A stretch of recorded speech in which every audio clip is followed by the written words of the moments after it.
ನಮಸ್ಕಾರ ವೀಕ್ಷಕರೇ, ಮೀಡಿಯಾ 18 ಕರ್ನಾಟಕ ಚಾನೆಲ್ಗೆ ಸ್ವಾಗತ. ನಾನು ಹರೀಶ್.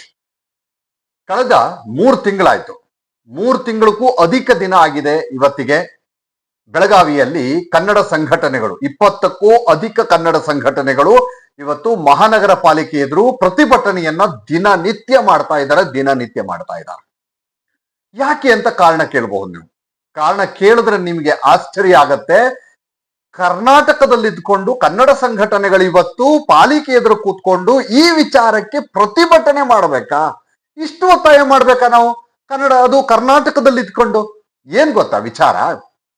ಪ್ರತಿ ಬಾರಿಯೂ ಕೂಡ ಒಂದು ಸಾಮಾನ್ಯ ಸಭೆ ಆಗತ್ತೆ ಪಾಲಿಕೆಯಲ್ಲಿ. ಆ ಸಾಮಾನ್ಯ ಸಭೆಯಲ್ಲಿ ಒಂದು ಗೊತ್ತುವಳಿಯನ್ನ ಮಂಡನೆ ಮಾಡ್ಲಾಗತ್ತೆ. ಅದೊಂದು ನೆಪ ಮಾತ್ರಕ್ಕೆ ಅಷ್ಟೇನೆ. ಅಂದ್ರೆ ಒಂದು ಮುಂದಿನ ಯಾವುದೇ ಒಂದು ವಿಚಾರಗಳಿದ್ರು ಕೂಡ ಈ ಮಹಾನಗರ ಪಾಲಿಕೆಯಲ್ಲಿ ಮಾಡುವಂತ ಗೊತ್ತುವಳಿ ನಿರ್ಣಯ ಏನಿರುತ್ತಲ್ಲ ಅದನ್ನ ಪಾಸ್ ಮಾಡಿದಾಗ, ಅಂದ್ರೆ ಕರ್ನಾಟಕದ ಪರವಾಗಿ ಪಾಸ್ ಮಾಡ್ಬೇಕಾಗತ್ತೆ. ಇವತ್ತು ಈ ಕನ್ನಡ ಸಂಘಟನೆಗಳು ಹೇಳ್ತಾ ಇರೋದು ಇದನ್ನೇ, ಕರ್ನಾಟಕದ ಪರವಾಗಿ ಗೊತ್ತುವಳಿಯನ್ನ ಪಾಸ್ ಮಾಡಿ ಅಂತ ಹೇಳೋದಕ್ಕೆ 3 ತಿಂಗಳಿಂದ ಪ್ರತಿಭಟನೆ ಮಾಡ್ತಾ ಇದ್ದಾರೆ. ಕೇಳಿದ್ರೆ ಆಶ್ಚರ್ಯ ಆಗತ್ತೆ ನಮಗೂ ನಿಮ್ಗೆ ಎಲ್ರಿಗೂ ಕೂಡ. ಯಾಕೆ ಅಂತಂದ್ರೆ ವಿಚಾರ ಕರ್ನಾಟಕದ ಪರವಾಗಿ. ಇಲ್ಲಿ ಬೆಳಗಾವಿ ಕರ್ನಾಟಕದ ಅವಿಭಾಜ್ಯ ಅಂಗ ಅನ್ನುವಂತಹ 1 ಲೈನ್ ನಿರ್ಣಯವನ್ನ ತೆಗೆದುಕೊಳ್ಬೇಕಾಗಿದೆ. 1 ಲೈನ್ ನಿರ್ಣಯ. ಆ 1 ಲೈನ್ ನಿರ್ಣಯವನ್ನ ತೆಗೆದುಕೊಳ್ಳೋದಕ್ಕೆ ಪಾಲಿಕೆ ಮುಂದಾಗ್ತಾ ಇಲ್ಲ. ಇವತ್ತು ಪಾಲಿಕೆ ತಗೊಳ್ತಾ ಇಲ್ಲ.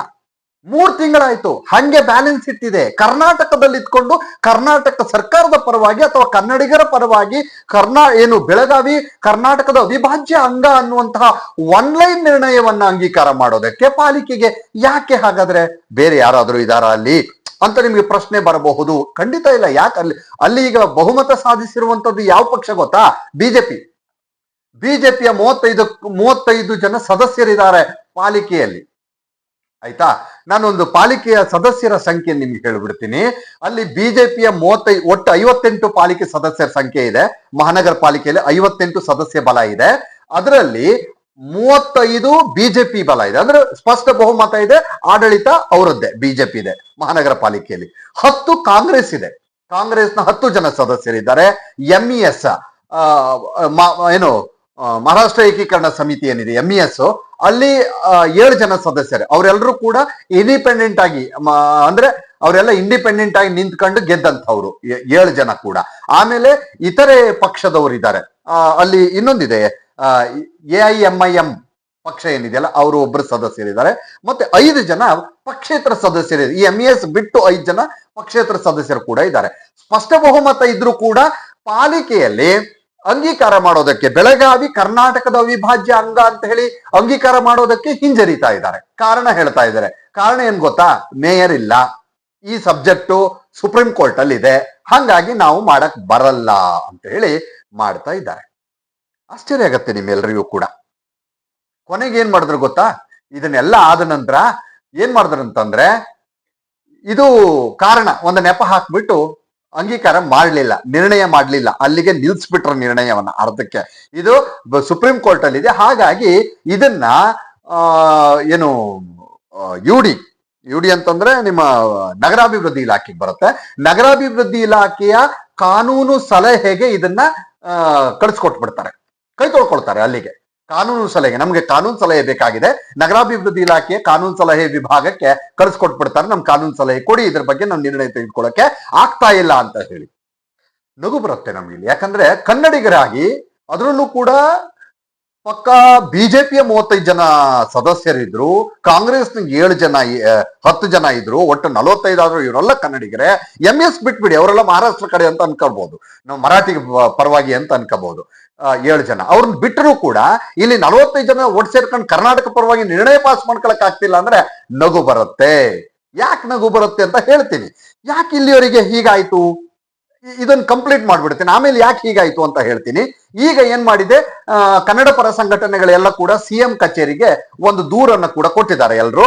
ಹಾಗಾಗಿ ಈಗ CS ಅಂದ್ರೆ ಶಾಲಿನಿ ರಜನೀಶ್ ಅವರು ಏನಿದ್ದಾರೆ, ಚೀಫ್ ಸೆಕ್ರೆಟರಿ ಅವರು, ಅಂದ್ರೆ ಮುಖ್ಯ ಕಾರ್ಯದರ್ಶಿ ಅವರು, ಶಾಲಿನಿ ರಜನೀಶ್ ಅವರು ಈಗ ಇಲ್ಲಿ ಮಹಾನಗರ ಪಾಲಿಕೆಗೆ ಹೇಳಿದ್ದಾರೆ ಒಂದು ಸಮಿತಿ, ಅಲ್ಲಿ ಯಾಕೆ ವಿಳಂಬ ಮಾಡ್ತಾ ಇದ್ದಾರೆ, 3 ತಿಂಗಳಿಂದ ಹೆಚ್ಚು ಕಾಲ ಯಾಕೆ ವಿಳಂಬ ಆಯಿತು ಈ ನಿರ್ಣಯ ತೆಗೆದುಕೊಳ್ಳೋದಕ್ಕೆ, ಮತ್ತೆ ಅದಕ್ಕೆ ನಂಗೆ ವರದಿ ಕೊಡಬೇಕು ಅಂತ ಕೂಡ ಹಾಕಿದ್ದಾರೆ. ಒಂದು ವರದಿ ಕೇಳಿದ್ದಾರೆ, ಇನ್ನು ವರದಿ ಬಂದಿಲ್ಲ. ವರದಿ ಬಂದಾದ ನಂತರ ಒಂದು ವೇಳೆ ಇದೇ ರೀತಿಯ ಮುಂದುವರೆದ್ರೆ ಪಾಲಿಕೆಯನ್ನು ಸೂಪರ್ ಸೀಡ್ ಮಾಡಬಹುದು, ಅಂದ್ರೆ ಪಾಲಿಕೆಯನ್ನು ವಜಾ ಮಾಡಬಹುದು.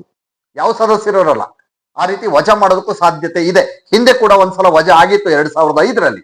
ಯಾಕೆ ಅಂತ ಹೇಳ್ತೀನಿ. ಈಗ ನಾನು ವಿಚಾರಕ್ಕೆ ಬರ್ತೀನಿ. ಈ ಎಲ್ಲ ಕಗ್ಗಂಟುಗಳು ಯಾಕಿಷ್ಟ ಪ್ರಾಬ್ಲಮ್ ಆಗಿ ಕೂತ್ಕೊಂಡಿದೆ ಅಂತಂದ್ರೆ 2004 2005ರಲ್ಲಿ ಹಿಂದೆ ಧರ್ಮಸಿಂಗ್ ಸರ್ಕಾರ ಇತ್ತು ಅವಾಗ ಕರ್ನಾಟಕದಲ್ಲಿ. ಆ ಟೈಮಲ್ಲಿ ಏನಾಗಿತ್ತು ಅಂತಂದ್ರೆ ಮಹಾನಗರ ಪಾಲಿಕೆಯಲ್ಲಿ ಟೋಟಲ್ಲು ಇವರು ಯಾರು 32 ಸದಸ್ಯ ಬಲ ಯಾರದು MES ನವರದಿತ್ತು. ಆವಾಗ MES ಪ್ರಾಬಲ್ಯ ಬಹಳ ದೊಡ್ಡ ಮಟ್ಟದಲ್ಲಿ ಇದ್ದಂಥದ್ದು ಆ ಟೈಮಲ್ಲಿ 2004 2005ರಲ್ಲಿ 32 ಸದಸ್ಯ ಬಲ ಇತ್ತು ಆವಾಗ. ಆ ಟೈಮಲ್ಲಿ ಏನಾಯ್ತು ಅಂತಂದ್ರೆ ಆಮೇಲೆ ಅಲ್ಲಿ ಪಕ್ಷೇತರ ಒಂದಷ್ಟು ಜನ ಇದ್ರು, ಅವರು ಕೂಡ MES ಅವ್ರಿಗೆ ಸಪೋರ್ಟ್ ಮಾಡ್ತಾರೆ. ಅಂದ್ರೆ ಪ್ರಾಬಲ್ಯ ಯಾರದಿದ್ದು MES ನವರೇ. ಆವಾಗ ಇವರೆಲ್ಲ ಸೇರ್ಕೊಂಡು ಏನ್ ಮಾಡ್ತಾರ ಅಂದ್ರೆ ಬೆಳಗಾವಿಯನ್ನ ಮಹಾರಾಷ್ಟ್ರಕ್ಕೆ ಸೇರಿಸಬೇಕು ಅನ್ನುವಂತಹ ಒಂದು ನಿರ್ಣಯವನ್ನ ತೆಗೆದುಕೊಂಡು ಬಿಡ್ತಾರೆ. ಇದು ಆಗಿರೋದು. ಇವೆಲ್ಲದಕ್ಕೂ ಕಾರಣ ಆಗಿರೋದು, ಮುಖ್ಯ ಕಾರಣ ಅಂದ್ರೆ ಇದೇನೆ. ಒಂದು ನಿರ್ಣಯ ಪಾಸ್ ಮಾಡ್ತಾರೆ, ಸಾಮಾನ್ಯ ಸಭೆಯಲ್ಲಿ ಅಂಗೀಕಾರ ಮಾಡಿಬಿಡ್ತಾರೆ. ಅದಾದ್ಮೇಲೆ ಕೋರ್ಟ್ಗೂ ಕೂಡ ಹೋಗ್ತದೆ. ಅದನ್ನೇ ಹೇಳಿದ್ದು ಕೇಸು ಸುಪ್ರೀಂ ಕೋರ್ಟ್ ಅಲ್ಲಿ ಇದೆ ಅಂತ ಹೇಳಿ, ಆಯ್ತಾ. ಅಲ್ಲಿಂದ ಶುರುವಾಯ್ತು ನೋಡಿ. ಇಲ್ಲಿವರೆಗೂ ನಿಮಗೆ ಈ ನಿರ್ಣಯವನ್ನ ತೆಗೆದು ಹಾಕೋದಕ್ಕಾಗ್ಲಿಲ್ಲ. ನಮ್ಮ ಬಿಜೆಪಿಯವರಿದ್ದಾರೆ, ಕಾಂಗ್ರೆಸ್ನವರಿದ್ದಾರೆ, ಎಲ್ಲರೂ ಇದ್ದಾರೆ. ಆವಾಗ 32-33 ಜನ ಸದಸ್ಯರಿದ್ದ MES ನವರು ಸುಲಭವಾಗಿ ಈ ನಿರ್ಣಯವನ್ನ ಪಾಸ್ ಮಾಡ್ಕೊಂಡ್ಬಿಡ್ತಾರೆ. ಆದ್ರೆ ಇವತ್ತು 35 ಜನ ಬಿಜೆಪಿಯವರಿದ್ದಾರೆ, 10 ಜನ ಕಾಂಗ್ರೆಸ್ನವರಿದ್ದಾರೆ. ಆದ್ರೆ ಈ ನಿರ್ಣಯವನ್ನ ಅಂದ್ರೆ ತೆಗೆದು ಹಾಕಕ್ಕಾಗ್ಲಿಲ್ಲ ಅಥವಾ ಅದನ್ನ ರದ್ದು ಮಾಡೋದಕ್ಕಾಗ್ಲಿಲ್ಲ ಇವತ್ತಿಗೂ ಕೂಡ. ಇದು ಆಶ್ಚರ್ಯ ಆಗ್ತಾ ಇರೋದು ನಮಗೆ. ಅದಕ್ಕೂ ಹೇಳ್ತೀನಿ, ಕಾರಣ ಇದೆ. ಅದನ್ನು ಹೇಳ್ತೀನಿ, ಯಾಕೆ ಮಾಡ್ಲಿಲ್ಲ ಇವರು ಅಂತ ಹೇಳಿ, ಯಾಕೆ ವಿಳಂಬ ಮಾಡಿದ್ರು ಅಂತಾನು ಹೇಳ್ತೀನಿ, ಯಾಕೆ ತೆಗೆದು ಹಾಕ್ಲಿಲ್ಲ ಅಂತಾನು ಹೇಳ್ತೀನಿ. ನಮ್ಮ ಕನ್ನಡಿಗ ಸದಸ್ಯರುಗಳಿದಾರಲ್ಲ, ಇವರು ಜನನಾಯಕರು ಅಂತ, ಇವರ ರಾಜಕಾರಣಗಳು ಎಲ್ಲಿವರೆಗೆ ಇದೆ ಅನ್ನೋದನ್ನ ನಾನು ಇವತ್ತು ನಿಮ್ಗೆ ತಿಳಿಸ್ಕೊಡ್ತೀನಿ. ಎಸ್, ಅವಾಗ ಏನ್ ಮಾಡ್ತಾರೆ, ಪಾಸ್ ಆಯ್ತಲ್ಲ 2004 2005ರಲ್ಲಿ MES ನವರು ಬೆಳಗಾವಿಯನ್ನ ಮಹಾರಾಷ್ಟ್ರಕ್ಕೆ ಸೇರಿಸಬೇಕು ಅಂತ ನಿರ್ಣಯ ಪಾಸ್ ಮಾಡ್ತಾರೆ. ಅದು ಕರ್ನಾಟಕದ ವಿರೋಧಿ, ಕನ್ನಡಿಗರ ವಿರೋಧಿ ನೀತಿ ಆಗಿರೋದ್ರಿಂದ ಧರ್ಮಸಿಂಗ್ ಅವರು ಮುಖ್ಯಮಂತ್ರಿ ಆಗಿದ್ದಂಥವ್ರು ಏನ್ ಮಾಡ್ತಾರೆ ಅಂತಂದ್ರೆ ಸೂಪರ್ ಸೀಡ್ ಮಾಡ್ಬಿಡ್ತಾರೆ. ಅಂದ್ರೆ ಪಾಲಿಕೆನ ವಜಾ ಮಾಡ್ಬಿಡ್ತಾರೆ. ಆ ಟೈಮಲ್ಲಿ ವಜಾ ಮಾಡ್ತಾರೆ ಅಂದ್ರೆ ಪಾಲಿಕೆನೇ ಇಲ್ಲ, ಕ್ಯಾನ್ಸಲ್. ಯಾವ ಸದಸ್ಯರು ಕೂಡ ಇರೋದಿಲ್ಲ. ಮತ್ತೆ ಚುನಾವಣೆ ಆಗತ್ತೆ, ನೆಕ್ಸ್ಟ್ ಅದು ಬೇರೆ ಕತೆ, ಅದು ನೆಕ್ಸ್ಟ್ ಮುಂದೆ. ಈಗ ಬಿಜೆಪಿಯಲ್ಲಿ ಉಲ್ಟಾ, ಆಗ 32-33 ಜನ MES ಅವರು ಇದ್ದಾರೆ ಆಗ ಪಾಲಿಕೆಯಲ್ಲಿ. ಈಗ ಉಲ್ಟಾ ಆಗಿದೆ, 35 ಜನ ಬಿಜೆಪಿ ಸದಸ್ಯರಿದ್ರು ಕೂಡ ಅಲ್ಲಿ ನಿರ್ಣಯ ತೆಗೆದುಕೊಳ್ಳಕ್ ಆಗ್ತಾ ಇಲ್ಲ. ಕಾರಣ ಏನು ಗೊತ್ತಾ ಇದಕ್ಕೆ? ಒಂದು ಕಾರಣ ಏನು ಅಂತಂದ್ರೆ, ಇದು ಸುಪ್ರೀಂ ಕೋರ್ಟ್ ನಲ್ಲಿ ಇದೆ ಅಂತ ಹೇಳಿ ನೆಪ ಏನ್ ಹೇಳ್ತಾ ಇದಾರಲ್ಲ, ಇದು ಕಾಲಿನ ಸುಪ್ರೀಂ ಕೋರ್ಟ್ ನಲ್ಲಿರೋ ನೆಪ ಅಲ್ಲ. ಇದನ್ನ ತೆಗೆದು ಹಾಕ್ಲಿಲ್ಲ, ಇವತ್ತಿಗೂ ಕೂಡ ರದ್ದು ಮಾಡ್ಲಿಲ್ಲ. ಇವತ್ತಿಗೂ ಕೂಡ ಇದನ್ನ ಗೊತ್ತುವಳಿಯನ್ನ ಹಿಂಪಡಿಲಿಲ್ಲ, ವಾಪಸ್ ಪಡ್ಕೊಂಡಿಲ್ಲ. 2004ರಲ್ಲಿ ಆಗಿರೋದು, ಅಥವಾ ರದ್ದು ಮಾಡೋದಕ್ಕೆ ಇವ್ರಿಗೆ ಆಗ್ಲಿಲ್ಲ. ಅದು ಒಂದು ಕಾರಣ ಇವತ್ತು ವಿಳಂಬ ಆಗೋದಕ್ಕೆ. ಇನ್ನೊಂದು ಕಾರಣ, ಪ್ರಮುಖವಾದ ಕಾರಣ ಏನ್ ಗೊತ್ತಾ? ಇದು ಯಾವುದೂ ಅಲ್ಲ, ಇಂಪಾರ್ಟೆಂಟ್ ಅಂತಂದ್ರೆ, ಬೆಳಗಾವಿ ಮಹಾನಗರ ಪಾಲಿಕೆಯ ವ್ಯಾಪ್ತಿಯಲ್ಲಿ ಮತಗಳಿದೆಯಲ್ಲ, ಇವರು ಓಟ್ ರಾಜಕಾರಣ ಇವೆಲ್ಲ. ಬಿಜೆಪಿಯವರಿಗೂ ಕೂಡ ಓಟ್ ಭಯ, ಮರಾಠಿ ಓಟ್ ಎಲ್ಲಿ ತಪ್ಪು ಹೋಗುತ್ತೇನೋ ನಮಗೆ. ಒಂದು ವೇಳೆ ಇವರ ಮರಾಠಿಗರ ವಿರುದ್ಧವಾಗಿ ನಾವೇನಾದ್ರೂ ನಿರ್ಣಯ ತೆಗೆದುಕೊಂಡ್ರೆ ನಮಗೆ ನೆಕ್ಸ್ಟ್ ವೋಟ್ ಹಾಕಲ್ಲ ಮರಾಠಿಗರು ಅನ್ನುವಂತ ಭಯ ಬಿಜೆಪಿ ಮತ್ತು ಕಾಂಗ್ರೆಸ್ ಸದಸ್ಯರಿಗೂ ಕಾಡ್ತಾ ಇದೆ. ನಾನು ಬಿಜೆಪಿ ಒಂದೇ ಹೇಳ್ತಾ ಇಲ್ಲ, ಕಾಂಗ್ರೆಸ್ ಸದಸ್ಯರಿಗೂ ಕೂಡ. ಯಾಕೆ ಅಂತಂದ್ರೆ, ಬೆಳಗಾವಿ ಮಹಾನಗರ ವ್ಯಾಪ್ತಿಯಲ್ಲಿ 33ರಿಂದ 38% ಓಟು ಕನ್ನಡಿಗರದಿದ್ರೆ 33ರಿಂದ 35% ಓಟು ಮರಾಠಿಗರದಿದೆ. ಬೆಳಗಾವಿಯ ಉತ್ತರ ಮತ್ತು ದಕ್ಷಿಣ ಭಾಗದಲ್ಲಿ ಮರಾಠಿಗರ ಪ್ರಾಬಲ್ಯ ಜಾಸ್ತಿ ಇದೆ. 15ರಿಂದ 18 ವಾರ್ಡ್ಗಳಲ್ಲಿ ಮರಾಠಿ ವಾರ್ಡ್ಗಳಿವೆ, ಮರಾಠಿ ಪ್ರಾಬಲ್ಯದ ವಾರ್ಡ್ಗಳಿದೆ. ಅರ್ಥ ಆಯ್ತಾ? ಈಗ ಈ ಓಟು ಇಲ್ಲಿ ಹೆಂಗ್ ಓಟ್ ಚದರುತ್ತೆ ಅಂತ ನಾನು ಹೇಳ್ತೀನಿ. ಟೋಟಲ್ ಇರೋದ್ರಲ್ಲಿ ನೋಡಿ 20% ಉರ್ದು ಇದ್ದಾರೆ, ಆಯ್ತಾ? ಅಲ್ಲಿ ಉರ್ದುನು 20% ಇದ್ದಾರೆ. ಈ 35% ಇದೆಯಲ್ಲ, 38% ಇದು ಕನ್ನಡಿಗರ 38% ವೋಟ್ ಏನಾಗುತ್ತೆ ಅಂತಂದ್ರೆ ಬಿಜೆಪಿ ಮತ್ತೆ ಕಾಂಗ್ರೆಸ್ಗೆ ಹಂಚಿ ಹೋಗುತ್ತೆ. ನಿಮ್ಗೆ ಸಿಗೋದೆ 15% 18% ಬಿಜೆಪಿ ಮತ್ತೆ ಕಾಂಗ್ರೆಸ್ಗೆ ಸಿಗುವಂತದ್ದು ಒಬ್ಬೊಬ್ಬರಿಗೆ, ಆಯ್ತಾ.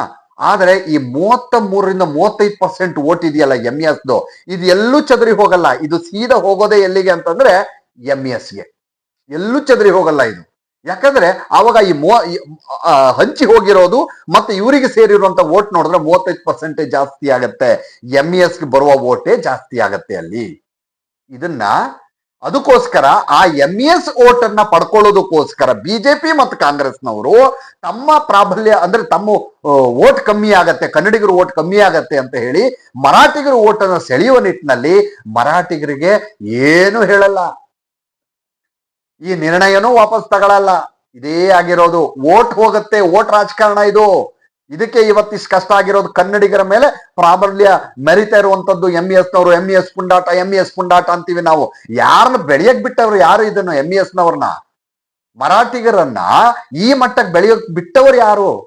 ಇದೇ ಕನ್ನಡಿಗ ಸದಸ್ಯರು. ಮತ್ತು ಉಳಿದ ಕನ್ನಡಿಗರನ್ನ ನಾನು ಹೇಳ್ತಾ ಇಲ್ಲ, ಕನ್ನಡಿಗ ಸದಸ್ಯರಿದರ. ಬಿಜೆಪಿ ಮತ್ತೆ ಕಾಂಗ್ರೆಸ್ನ ಸದಸ್ಯರು ರಾಜಕಾರಣಕ್ಕಾಗಿ ಈ ಮಟ್ಟಕ್ಕೆ ತಂದಿಟ್ಟಿದ್ದಾರೆ. ಇವತ್ತು ನೀವು ಬೆಳಗಾವಿಗೆ ಹೋದ್ರೆ ಗೊತ್ತಾಗತ್ತೆ, ಉತ್ತರ ಮತ್ತು ದಕ್ಷಿಣ ವಿಧಾನಸಭಾ ಕ್ಷೇತ್ರದಲ್ಲಿ ಒಂದ್ಸಲ ಓಡಾಡ್ಕೊಂಡು ಬನ್ನಿ, ಕನ್ನಡ ಗೊತ್ತಿದ್ರೂ ಮಾತಾಡಲ್ಲ, ಮರಾಠಿನೇ ಮಾತಾಡ್ತಾರೆ. ನೀವು ಕನ್ನಡದಲ್ಲಿ ಮಾತಾಡಿ ನೋಡೋಣ, ರಿಪ್ಲೈ ಕೊಡೋದು ಅವರು ಮರಾಠಿಯಲ್ಲೇ ಕೊಡ್ತಾರೆ.